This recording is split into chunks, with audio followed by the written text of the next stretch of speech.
जय माँ मरी आप सभी को। मरी माँ सदा सहाय। आज मैं आपके लिए एक महत्वपूर्ण विषय पर चर्चा करने वाला हूँ, जो कि हर एक साधना क्षेत्र में नए पुराने सारे तांत्रिक सारे साधकों के लिए बड़ी उपयोगी है।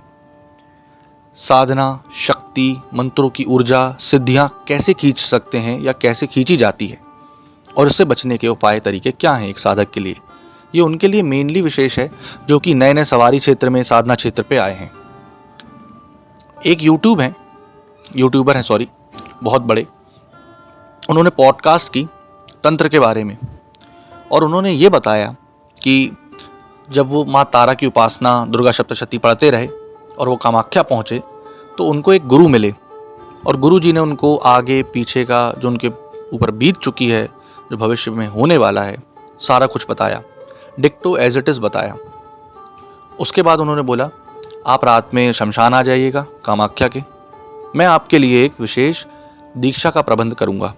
जब वो दीक्षा का प्रबंध करने गए और जब वो वहाँ पहुँचते हैं तो उनको आभास हुआ अपनी शक्तियों के द्वारा कि ये चीज़ गलत हो रही है, ये दीक्षा नहीं है, ये चीज़ कुछ और है, जिससे उनकी मंत्र, ऊर्जा, शक्ति, ये सारी चीज़ की पावर खींची जा सकती है। आप कितने भी लाखों मंत्र जाप करें, वो ऊर्जा उनके पास चली जाएगी।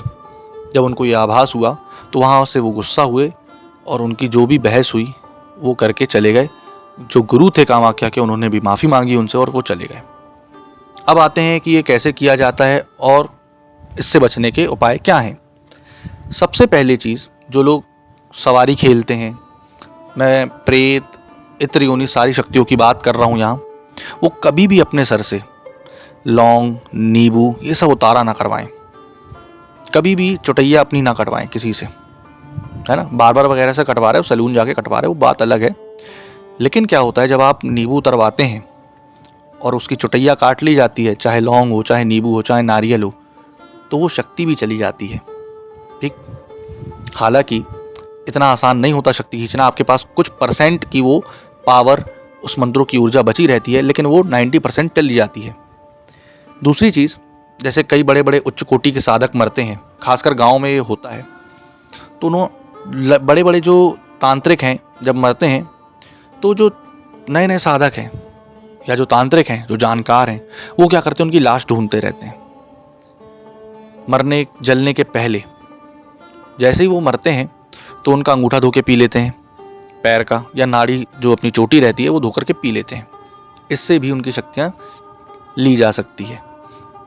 तीसरी चीज़, अगर आपको कोई भी तांत्रिक नए साधकों को बोलता है कि हाथ में जल लो और मैं मंत्र पढ़ रहा हूँ कुछ, और वो जल मेरे को दे दो, तो भी हो सकता है वो कुछ ऐसे मंत्रों का, विशेष मंत्रों का उपयोग कर रहा हो जिससे आपकी एनर्जी, मंत्रों की पावर, मंत्रों की ऊर्जा उसके पास चली जाए।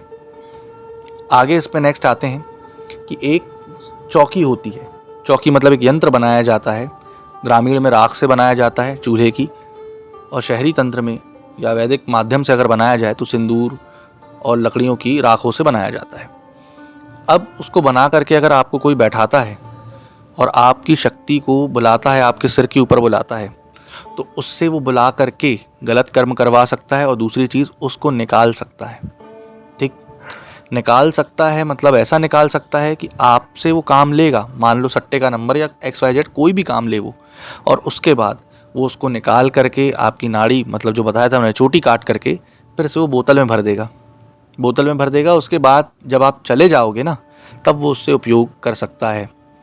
आगे आते हैं, जो भी अच्छे साधक होते हैं, कभी भी किसी भी तांत्रिक, किसी भी दरबार में जा करके अपने सर के बाल, कोई छूटा हुआ कपड़ा, पैरों के नाखून, हाथों के नाखून या मैल, ये सारी चीज़ ना लें। मैल से कई बार होता है कि वशीकरण कर दिया जाता है, और वशीकरण करने के बाद आप उससे सम्मोहित होते हैं। सम्मोहित होने के पश्चात वो आपसे काम निकलवा करके आपकी शक्तियों का यूज़ करता है।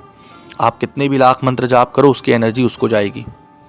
कई लोग क्या करते हैं, एनर्जी ट्रांसफॉर्मेशन के चक्कर में लेने जाते हैं। मेरे पास 2 से 4 केस ऐसे आए, इसलिए मैं ये वीडियो बना रहा हूँ कि वो गए, उनके पास शक्ति लेने गए, उनके पास ऑलरेडी कोई ना कोई मंत्रों की ऊर्जा की शक्ति थी, ग्रामीण देव की, लोक देव की।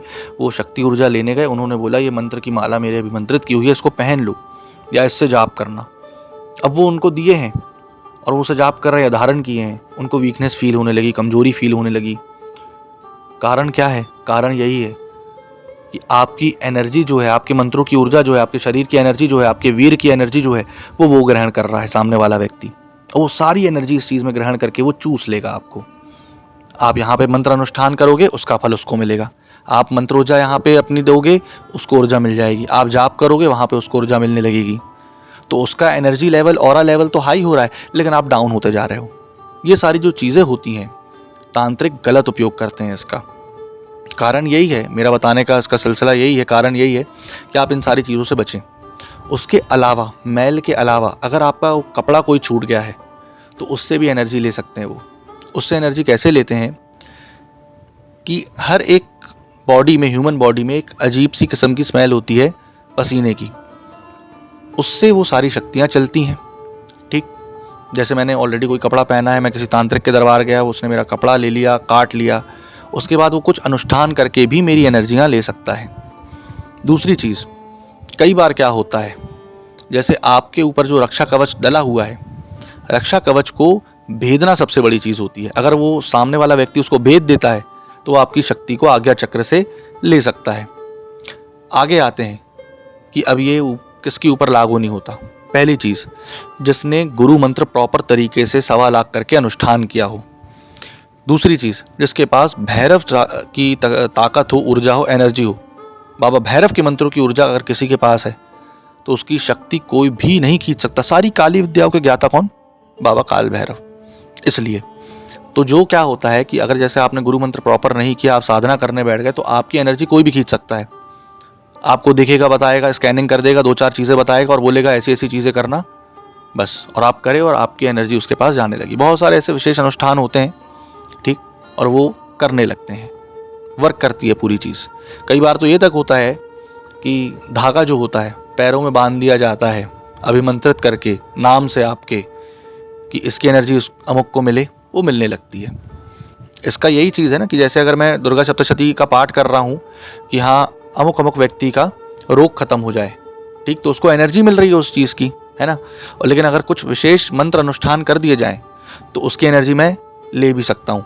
लेकिन अगर हाँ उसने गुरु मंत्र का प्रॉपर जाप करा है तो सबसे पहले वो चीज़ जाके गुरु को अटैक करेगी, गुरु को पता चल जाएगा, चाहे गुरु प्रत्यक्ष हो चाहे अप्रत्यक्ष हो, और वो चीज़ वो गुरु झेल लेगा, तुरंत कट कर देगा। दूसरी चीज़, भैरव बाबा की शक्ति के साथ अगर आपके पास कोई माता काली, माता आशु मेहतरानी, माता मरी, ऐसी जो देवियां हैं, 10 महाविधाएं हैं, दैविक शक्ति कोई भी अगर है, XYZ कोई भी दैविक शक्ति है, अगर आपने प्रॉपर मंत्रों का जाप किया है उसके, तो कभी कोई आपकी एनर्जी नहीं खींच सकता। हाँ, लेकिन सबसे बड़ी कुंजी क्या है कि ऐसा नहीं है कि कोई भी मंत्रों का जाप कर रहे हैं नहीं खींचेगी, है ना। शावर मंत्रों कर रहे हैं, ये मंत्रों कर रहे हैं, वो मंत्रों कर रहे हैं, जैन मंत्रों कर रहे हैं, नहीं खींचेगी। मेन क्या रहता है? गुरु मंत्र। अगर आपने प्रॉपर तरीके से गुरु मंत्र किया, उसके बाद कोई भी आप साधना कर रहे हैं, तो आप उस साधना की एनर्जी को अपने पास रख सकते हैं, धारण कर सकते हैं। इसलिए इन सारी चीज़ों से बचें, तंत्र से जग कल्याण करें और अच्छा ही करें। आशा करता हूँ आपको जानकारी पसंद आई होगी। जय मां मरी।